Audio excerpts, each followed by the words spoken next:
Hello and welcome to our special on COVID-19. From next Tuesday, we will downgrade to level 3. In real terms, it does not mean much for most of us. As someone rightly said, it is level 4 with KFC. But one thing that has changed in the lockdown is the way people work. Many people have been working from home. Companies who at one time thought that they cannot allow their employees to work from home have started allowing employees to work from home. What will a future situation look like? What will the post-COVID world look like? Will there be a reset? Will we have a different economy? Some of the people we have been speaking to over the last few weeks have mentioned that working from home is now a reality. Maybe in future, all of us will work from home.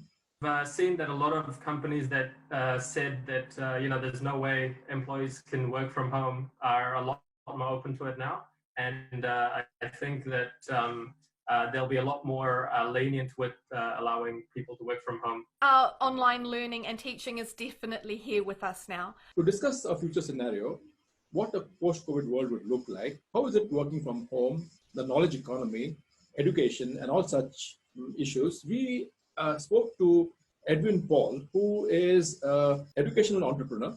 He's also a student, and he also has a day job. Edwin is a person who has been in the education field for a long time, and he's a technocrat. He wanted to solicit his views on what a post-COVID world would look like. So welcome to the show, Edwin.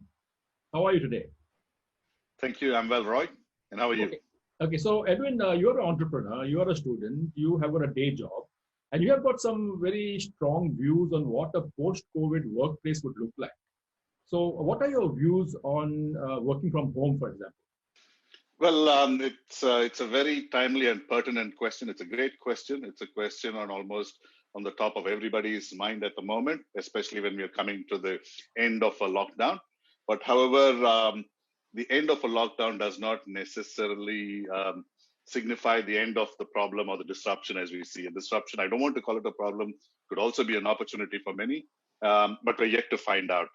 So when I tried to kind of analyze myself as to what the landscape was looking like and how I need to manage my competing priorities and how do I do them well, I kind of analyzed and saw that there is initially, my daughter goes to a school which was one of the clusters, and there was initially panic around the immediate family and how you could have communicated that to your colleagues at work, etc. So that took about 2-3 weeks of processing that and coming out of that. And then the second thing was the economic impact of the disruption that all of us is again very pertinent talking about it. Government spending billions of dollars. But in my opinion, a post-COVID reality is that most of our incomes would shrink by about 20%. So, right. And that's a kind of a stellar position taken by our Prime Minister and our parliamentarians. So they've kind of driven a line in the sand and said, this is what we're taking a cut for. So permanently or temporarily, I think that's what will be. So again, working from home post-COVID, if I try to look at that for my family, I'm trying to see how the economic impact would affect me. And we haven't seen the end of that yet. And the health disruption, we may see the end of it in a couple of weeks. But the economic one, today's petrol is at a negative price per barrel. It's negative $45 per barrel, and it's never happened in the history of commerce or petroleum as such. So we shouldn't be rushing to decisions economically, but keep a wide eye open. I'm not an economist. I'm not a savings expert to give advice on that, but I'm just saying that the post-COVID employment remuneration reality could be shrunk by 20%. Right. So now coming back to working from home. Now, when the lockdown was announced, a lot of companies at that point of time were not allowing their workers to work from home. For example, contact centers. It's very difficult, to have a contact center in your house because of all the privacy issues and having all the client files and all of that. But because of the lockdown, people had to respond to an evolving situation, and they started allowing people to work from home. And what I'm hearing from the market is that it looks like after the lockdown ends, this situation will continue, where companies may prefer workers to work from home. So what are your views on this? You have actually been in the education technology field. And this is actually a pertinent field, when you're talking about technology. Yes, you're absolutely right. I mean, their most conservative organizations kept a lot of their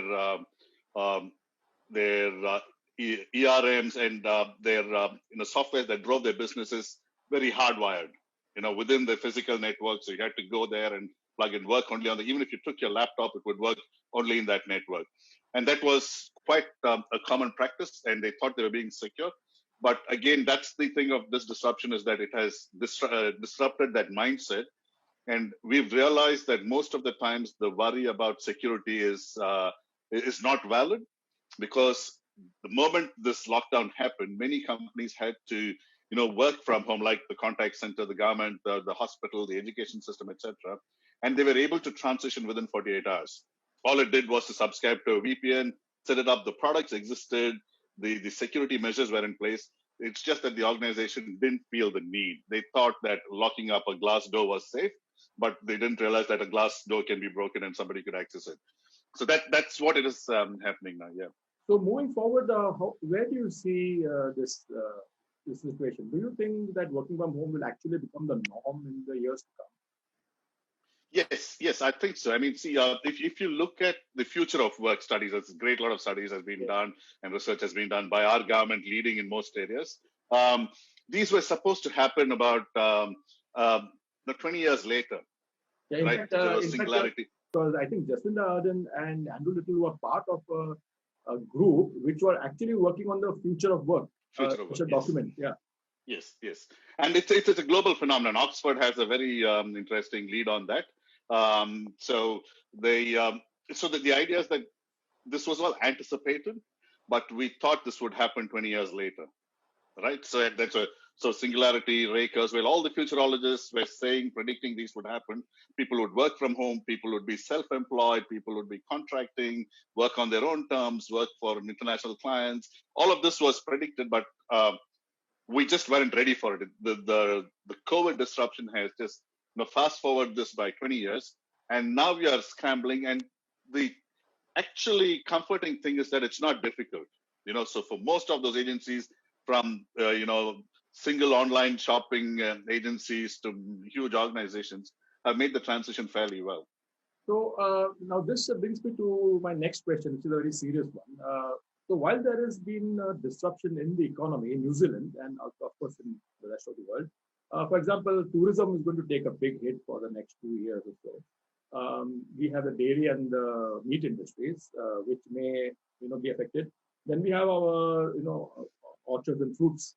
Now, our fruit exports, if we have to make up our losses in our dairy and our meat industry, we'll have to make it up with, let's say, exporting fruits, which means that there will be higher prices in the local market. Now, while that economy is being disrupted, there is this other disruption coming in terms of people working from home. So my question is, what does the future economic scenario look like to you? Okay, it will be a very knowledge-driven scenario, especially. I mean, that's as an academic, I have the freedom to hypothesize and say that. So I take that liberty and I say that the future of New Zealand economy will be pretty much knowledge-driven. There will be certain amounts of the primary industry, I think, has a lot to reconfigure itself in terms of what we grow and what we produce for ourselves and for export. But that's due. It just can't be dairy dependent. I think lots of new opportunities in primary industries like cannabis is a good example, can provide huge income opportunities for the government. But other than that, a lot of dollars will be earned by individuals sitting at home with great knowledge skills. I mean, sharing knowledge, advice, consultancy, best practices. And we've done that before, so that we have good examples of New Zealand design companies doing a lot of work in India, but with millions of carbon footprint, miles of carbon footprint. But now that will be eliminated, and the work can still happen. Okay, so Edwin, coming back to the question of working from home, as you said, that a lot of innovation needs to be done, and some people have been calling for the government to partner with people instead of just giving them handouts or giving them a universal income, for example. What's your views on this? Well, I think that innovation is key. So anything that hasn't been tried before has to be tried before it's proven, useless. So I think that's what the nature of the disruption is, and that's where governments should not hide behind their political positions, but actually, explore and innovate new things, and not limited to just one particular demographic or one particular solution. I think innovation should become the norm. You have to find smarter, better ways of doing this, especially when we are challenged. Right. What are some of the challenges of working from home? Before our show, we were discussing some stuff about hardware. So, what are your views on this? Oh, well, it's quite interesting. Everybody thought they had a laptop at home and, they'll be sweet and they can do work. But there's, in my household, for example, there are 5 adults, right? 3 doing their studies and 2 of us working and studying, right? As parents. So, and that's a lot of bandwidth. My internet, I don't even want to know, but I know it's quadruple. So the first thing is to have a plan and prepare for, if required, pay extra and get a good solid capacity bandwidth for your internet and reliable internet. And the second one is internally, how do you split it? So hot spots, bad spots, where do you sit and work? Because if you're going to be working for more than 2-3 hours, can you do it at your dining table? Can you do it at your couch? So do some thinking around that. As I can only talk for ourselves as a family because I haven't met others to check this, validate this. But I can say that for the 5 of us in our house, we've just made a simple protocol that we behave and conduct ourselves as it's a working day. It's as we go to work. So we all get up at our usual times, get ready, whatever, maybe wear some casual clothes, but have breakfast, and each of us gets into our corner. So, and we don't disturb, lock ourselves, we don't get into each other's nerve, then probably regroup around lunch, say a quick thing, eat lunch, and that's a privilege during this time, and then go back. So having the space, and it doesn't have to be on a large space, but just a defined corner, even in the same room, and having a decent backdrop so that it doesn't get in the way. So those kind of things need to be planned for. In terms of hardware, I would definitely recommend a second monitor. And most of us are used to that at work, but at home we may not have one. So please, beg, borrow, steal, whatever, get a second monitor, and that should really help you function better. The other ones that I've learned in terms of hardware is headphones. Even if you are secluded, locked in a room, there's a lot of ambient noise, your dog's barking in the background, birds chirping. So a good pair of headphones kind of keeps the conversation focused. That's on the hardware side of things without getting into specifics. But in terms of software and technologies that we use that we didn't use or we were not familiar with 2 months ago, is because of my different roles, I use Microsoft Teams in one purpose. I use Google Hangouts for my studies, and I use Trello for my business. And we collaborate internationally, and we do so. And these are not difficult things. Again, it's a question of it. These are not new skills to learn. You'd be surprised how easy it is once you get into it. I have my 80-year-old aunt doing Zoom calls almost every day to rallies around the world. So I think get yourself comfortable with this, because this is not a temporary instance. This is going to be long, and it will be assumed that people who apply for future jobs have these skills, that you would be able to turn up presentable for a Zoom conference on time and have it, recorded and taken notes of. Yeah, that's right. Because even for the last 20 years, no one asks you whether you know Word or whether you know Excel. You just assume that you know. And I think that's what will happen in the future. Zoom, I think, is a very good example. A few weeks or months ago, people may have not even heard of Zoom, or it was there somewhere in the background. But suddenly, Zoom has just zoomed to the number 1 position. And I just noticed that Facebook has also come up with its own version of online collaboration called Facebook Workplace. They are doing this on the Zoom interview on the Zoom platform, and using the virtual backgrounds. There are so many companies which have just sprung up over the last few weeks, just doing virtual backgrounds. So that's so I think everything has got some sort of business attached to it. And that's exactly the thing that I alluded as a knowledge economy. So you can be sitting in Ekatehuna or somewhere down the Wop Wops, and have a company that is able to do business internationally, make a virtual backdrop, sitting in your bedroom and sell it internationally. That's right. Because there's this guy on YouTube, a new video, and he's selling virtual backgrounds for $10. He says, "You tell me, and I'll set it up for you for $10." So if he gets 100 people, per week, he's made it. Yeah. I mean, while technology is is providing opportunities in the disruption, there's also risks around technology. So Zoom is a good case in point. I'm not sure if you've seen the graph of Zoom's growth in the last 1 year. So it's been like super exponential. Even established players like Skype and Microsoft, owned by Skype, owned by Microsoft, are like tracking like less than 1/3 of Zoom's growth, right? And you wonder why and how is this? And then suddenly you hear about security issues, whether it's usable or not. And there is huge security issues. Zoom is being officially caught out for claiming things that they didn't have in terms of security. Yeah. But despite that, they occupy the premium position just because it's easy and user interface is so simple, right? Whether it's sharing screen or connecting or just sending a link and getting activated. So in all of this, so likewise, working from home, while most people are using the same portal through your router, the risk around is your personal banking instructions where you save passwords on your device can become accessible to an hacker who is coming in through because your company's network is not secure enough, or they've just downgraded it for COVID. So there are elements of technology is a great enabler. I'm a technophile, so I'm all for it, but I just have to take it with a bit of caution that we don't go completely overboard with it.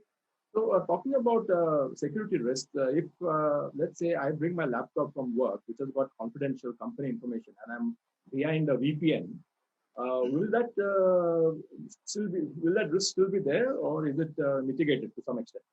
Well, theoretically, it removes the risk because it's a virtual private network between your device and the server at your workplace. So pretty much unless somebody has an access into that VPN, that tube, so to speak, it's secure. It's secure than the rest. So it's like locking your house. It's as secure as that. As a education technocrat, how do you see the education sector moving forward in the next few years? Yeah, huge challenges, especially for New Zealand as a nation where there's been part of the educational reform in terms of tertiary studies, etc. So we've been experimenting with a lot of things, and suddenly now we've been landed with this problem. What will happen is two things. One is because of the actual impact of social distancing and delivery modes and clusters, etc. Education will be impacted. So everything is going online. That's the easy bit. The real challenge is around what will the students learn. So are they going to go out to the diploma in business and not have a place to work to? Will they have a qualification in real estate and not have commercial real estate to sell? So that's where the real challenge is, and that's where my colleagues and I at a very high level keep awake at night. Saying like what are we going to teach? What skills does the industry need? Because we don't know. I think the approach most of us are taking, including the ministry, is to have the capability established in terms of remote learning, networks, computers being sent out, etc. But in terms of what the actual learning will be, is something that we will wait and watch and develop strategies. But there are some clear winners very early on, especially around reskilling. So I think there is opportunity. Almost all providers are looking at opportunities to offer courses, micro-credentials, jargons, whatever you want to use, but around self-employment. So if you are a printer and you're working from home, how do you pay your taxes? How are you compliant? How do you make sure your business is not hacked, etc.? Which is empowering individuals to be employed at home. They could have a day job, they could do whatever, but this could be the side hustle. So drop shipping, Shopify, so all of this. So that's one area of things on, we don't want to call it entrepreneurship, but more around self-employment, which is a great principle. If everybody's self-employed, then it's a lovely world, isn't it? So, and the other side is we're looking at specific areas around New Zealand's demographics and stuff, aging population, and it's again been shown now with how we manage this thing. So, courses around caregiving for geriatric care. is a sweet spot. Most of us are looking at courses around that. But the traditional digging, plumbing courses, which New Zealand was good at and delivering well, I'm not sure how the landscape is going to look like, because studies show a huge disruption coming up in real estate, on the commercial side at least. So if that gets affected, unless then it becomes like a government's willful expenditure to keep people employed, but will construction be objective is the question. That's right. So I think a lot of businesses where agents were involved, that probably would be redundant. I think, Yeah. And I think that started 10, 15 years ago with travel agents, with all kinds of agents that's where, again, the knowledge economy. So if that knowledge is provided for a fee online, which most other widgets provide us, and sometimes free with Google, we can, you don't need these agents in the middle, intermediaries. That's right. Government has started online studies for students in school. Government has started 2 channels on which they telecast educational content. I saw some of them, and very frankly, they were not appealing at all. Now, I'm not in school, so it may not appeal to me. Is television the way forward? Well, I think the larger question is television the medium at all? Yeah. Right. So we are still the generation that's married to the television for entertainment, for whatever reason, for the news, right? But my children don't watch television as much. They watch Netflix on their iPads, right? So even though it's there, so that's where sometimes you need to think smarter and ask more fundamental questions. So television as a medium of instruction or disseminating is going. I wouldn't invest in it. But everything is coming down to the handheld device, whether it's an iPad, laptop, or a mobile phone, and any kind of instruction that's used there. And that's in terms of the content, what they learn. To answer your question specifically, I think it's all standardized. It's NZQA, there's NCA, those standards, those what they learn, etc., the outcomes of them. How do you teach it is always an individual teacher's prerogative. We don't, at least in New Zealand, we don't say, no, you have to teach it this way. As they can teach it whichever they want. But technology is making it easy. So that's where people are either narrowing down to Google Hangouts, Zoom, or Microsoft Teams as the collaborative platform to teach. And there's also excellent learning management systems which were terribly underused, even though they were available 5-10 years ago through SCORM and all that. Is now suddenly becoming, people are discovering features on Moodle which will solve the problem in a minute. Right. So I think it's all coming to a congruence now, and pretty soon it'll be seamless. And irrespective of whether children are let back in schools or not, I think a lot of education will move into the device. Right. Yeah. And also talking about SCORM devices, programs and stuff like that. There was a time when the teachers and facilitators were loath to use an LMS because they themselves had to first learn the system. But the new devices or the new apps are so intuitive that you just sit down and you just start. In fact, that's I heard some teachers say that they just got into an app and they just started, making their own programs and sending it out to the students. Yes. And I can give you a very live example. So, without disclosing who it is for, I was given with the challenge of upskilling teachers. Okay, great academics and and most of the time, those are the ones that have a challenge. A PhD who's got 30 years teaching experience may struggle on Zoom, whereas an 18-year-old can fix it in 2 minutes. Yeah. So the whole knowledge thing, imbalance becomes obvious, right? So, in doing that, what actually happens is that the students are able to guide a lot of this learning as to what it is. So they demand. So, and I've been part of, university lectures where students tell the professor, no, go click on that icon there, no, mute yourself and do that. So the whole thing is getting tilted. But in terms of upskilling professors, I was just looking at how do we do this quickly and easily. And then I was thinking which is the best way but to learn as a student in terms of an experience. So I went to Udemy and found a course for 6 hours, and extremely well rated by a top level, professor in education and available for $12. Wow. So you need 6 hours, $12, and you can become a proficient, teacher using Moodle or Teams or whatever.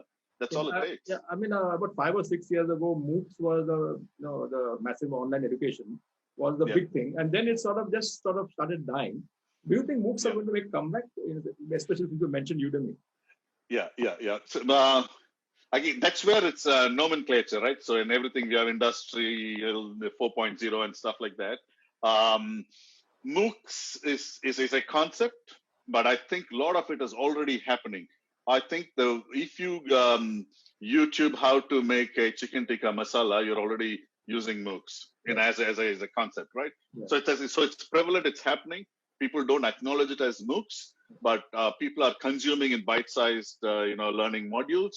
And how it is formalized and certified is the challenge for the governments, but otherwise, or organizations. But learning happens already through MOOCs. Right.